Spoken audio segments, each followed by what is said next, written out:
तुम्ही पाहत आहात MCN न्यूज मराठी।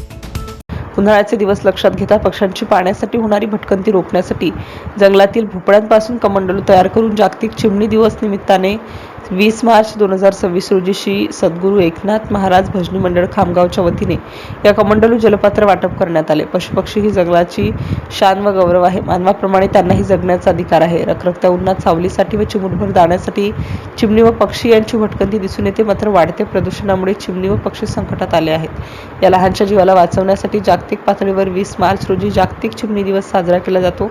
सद्यस्थितीत चिमणी काळाच्या ओघात लुप्त होण्याच्या वाटेवर आहेत। त्यांच्याविषयी समाजात जागृती निर्माण व्हावी, त्यांचे योग्य संवर्धन व्हावे याकरिता शहरातील सामाजिक संस्था श्री सद्गुरू एकनाथ महाराज भजनी मंडळाच्या वतीने दरवर्षी जल पात्र वाटप केले जाते। मंडळाचे संस्थापक अध्यक्ष देवीदास उर्फ मुन्ना शर्मा व त्यांचे सहकारी हे मागील 26 वर्षांपासून खामगाव शहरालगतच्या तलाव road, Ghatpuri road, Shegaon road आदी ठिकाणी जाऊन जंगली दुधी भोपळे आणून त्यांना सुकवतात व नंतर त्यांना कमंडलू आकार देऊन जलपात्राची निर्मिती करतात। हे कमंडलू कुंड्या पर्यावरणपूरक व नैसर्गिक असून पक्ष्यांना पाणी पिण्यासाठी योग्य ठरत आहेत। MCN न्यूज मराठीकरिता शेख अजीज शेख मोहम्मद, खामगाव ग्रामीण।